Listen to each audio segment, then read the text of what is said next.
नगर निकायों के चुनाव परिणाम के बाद अब बारी है डिप्टी मेयर और उपाध्यक्ष पदों की। होली के बाद इन पदों को लेकर राजनीतिक दलों का होमवर्क शुरू होगा और इधर कांग्रेस ने डिप्टी मेयर उपाध्यक्ष पदों को लेकर मंथन शुरू कर दिया है।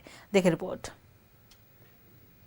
राज्य के 9 नगर निगम में डिप्टी मेयर और 39 नगर परिषद नगर पंचायत में उपाध्यक्ष पदों को लेकर राजनीतिक दलों की सक्रियता होली के बाद बढ़ेगी।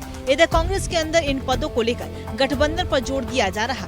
अल्पसंख्यक आयोग के उपाध्यक्ष शमशेर आलम ने कहा है कि इन पदों के लिए कांग्रेस जेएमएम को साथ आना चाहिए। गठबंधन अगर एक होता तो निश्चित तौर पर मेयर हमारा होता और हमको लगता है कि मेयर के परिणाम से गठबंधन के सभी घटक दलों को सोचने की जरूरत है और साथ ही साथ डिप्टी मेयर का जो चुनाव है 19 तारीख को मेरा सुझाव होगा कि गठबंधन के सभी साथी बैठ जाएं और अगर हम एक होकर के डिप्टी मेयर का चुनाव लड़ते हैं तो निश्चित तौर पर डिप्टी मेयर गठबंधन के झोली में होगा। कांग्रेस ने इस मांग पर कहा है कि एक विचारधारा वाले लोगों को एक प्लेटफॉर्म पर लाने का प्रयास होगा जिससे इन अहम पदों पर जिम्मेदार लोगों को जिताया जा सके। एकदम कांग्रेस पूरी तरह से प्रयास करेगी और हम इस प्रयास में लगे हैं कि जो हमारा नहीं हो सका, जिन चीज़ों को लेकर हम चले थे मेयर के चुनाव में, अगर हम बहुत जगहों पर सफलता प्राप्त नहीं कर पाए हैं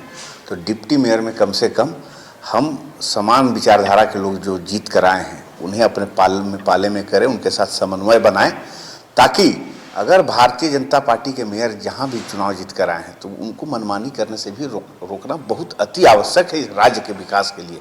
नहीं तो खुला हाथ मिल जाएगा तो भ्रष्टाचार की नींव बहुत मजबूत हो जाएगी नगर निकाय। कांग्रेस इन पदों के लिए गठबंधन को एक करने के लिए होली के बाद शुरुआत करेगी और इसके लिए नेताओं को जिम्मेदारी भी दी जाएगी।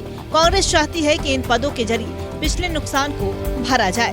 कैमरा पर्सन सुशील के साथ विपिन उपाध्याय की रिपोर्ट।